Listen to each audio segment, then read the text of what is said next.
tecnica si chiama minimal pruning ed è quella di avere, tu parti dalla struttura dell'impalcatura e da lì fai partire tanti piccoli come se fossero alberelli. Lavorare il meno possibile e dare l'impulso alberello sulla struttura, vedi questa per esempio che si era seccata per la cosa non è stata tagliata dell'anno scorso, cioè dal getto parte non solo un capo ma parte tutto un capo che fruttifica. Questo è il Riesling. Noi non tocchiamo niente, da 20 anni è inerbito costantemente. Ma fate anche sovescio o solo? No, lasciamo lo stesso cotico. Perché?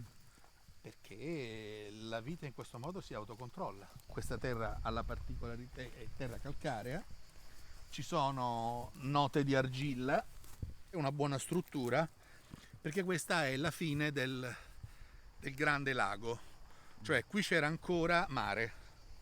Nella struttura di questo terreno c'è una parte che va dopo i 5-6 metri, c'è uno strato uniforme di marna che scende fino a 140-150 metri. Però arriva costantemente un vento in questo senso durante il periodo estivo. Che arriva, questa è la parte alta dove si rialza tutta quella parte bassa, che quella valletta. Lì noi abbiamo un giardinetto ampelografico di tutti i vitigni del territorio che sono stati verificati non essere su piede americano. Questo è uno dei 3 caratellai. Ok, che cosa ci fai qua? Vinsanto. Ah, il Vinsanto, sì. C'è un Vinsanto meraviglioso. Non lo sapevo.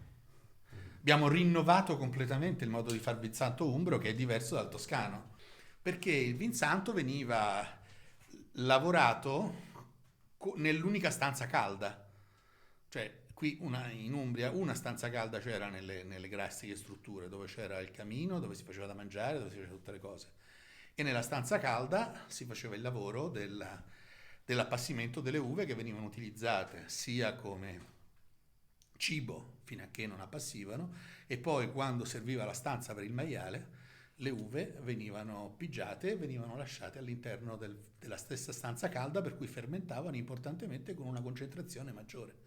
E questa dolcezza noi l'abbiamo esaltata con una tecnica analoga.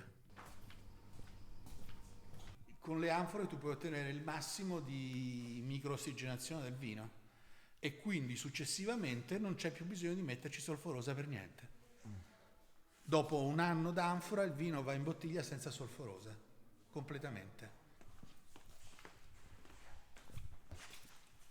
La pupitre serve per fare il remouage, che sostanzialmente in questo modo, quindi abbastanza rapido. Una persona, queste sono 3600 bottiglie in punta che vengono girate in un'ora e mezza. Vedi? Sì, quindi questo qua praticamente fai vedere, lo metti giù così. Questo così. Va giù, lentamente va giù. Sì. Cosa serve? Muoverlo? Una volta messo in punta, procedere al dégorgement. Appunto dicevi del dégorgement alla volée e dégorgement alla glacé. Non è che c'hanno tutti i torti quelli che dicono di farla alla volée, però non ci credo. Perché è complicato, bisogna però è vero, perché è il danno maggiore che tu fai a una bottiglia. Quando tu vai a congelare, vedi adesso tutto il sedimento è qui dentro c'è una bidule che ti permette di portare via tutto quello che c'è dentro, e fino a qui c'è la struttura il sedimento. Per ghiacciarlo si ghiaccia fin qui, perché qualcheduna può avere un sedimento maggiore o minore. Questo che diventa ghiaccio in glicolo etilenico a 18 gradi sotto zero avrà anche una parte che è in punto di glaciazione. Quella parte in punto di glaciazione, nel momento in cui io tiro fuori la bottiglia e la passo sotto l'acqua, ritorna nella parte liquida, perché i vini glacé hanno tutti questo odore caratteristico che è un sapore. Io dico sempre, quando si scordi una bottiglia di bianco in frigorifero e poi la tiri fuori dopo che si è sciolta, sa come se fosse un po' di carta. Sarà successo di dimenticare una bottiglia in freezer? No, metti di fretta, c'ho ospiti a casa, la seconda in freezer, me la sono scordata e non si è rotta. Quando la tiri fuori ha questo odore caratteristico di carta bagnata, e se tu lo metti nel vino Anche poco conta. Considera che la liqueur d'espedition, se tu ci metti la liqueur e ci fai un correttore, ci va una bottiglia di cognac in Francia per 1000 bottiglie. Cioè nel vino tutto è possibile aumentare. Io già sono visto strano perché faccio tutte le bottiglie al massimo di come, tutte le tipologie, tutte le bottiglie al massimo di come sono capace di farle. Però non è così. Cioè fare modifiche e migliorare è complicato. Ancestrale non vuol dire niente. Non è collegato a nessun criterio enologico. Ha invece un significato preciso in Francia. Qual è il significato che ha in Francia? 1824. Messier de Chaptal dice che s'interdit in Champagne l'utilizzo delle méthodes ancestrali a favore delle nuove méthodes de Champagne. Lo champenoise, Quello nuovo. Che differenza c'era fra le méthodes ancestrali e le nuove? Il fatto che c'era lo zucchero. Perché prima i vini non erano zuccherati. Il problema è che scoppiavano le bottiglie. Non avendo una tecnica adeguata, e per questo introducevo le bottiglie che si rompevano era l'elemento fondamentale dello champagne. Perché si rompevano le bottiglie? Perché fino al 1908, anno in cui c'è il brevetto, e 1920 in cui esce commercialmente, il vetro non veniva prodotto a stampo ma soffiato. E la massima capacità di resistenza di una bottiglia di vetro soffiata è un'atmosfera e 7, un'atmosfera e 8.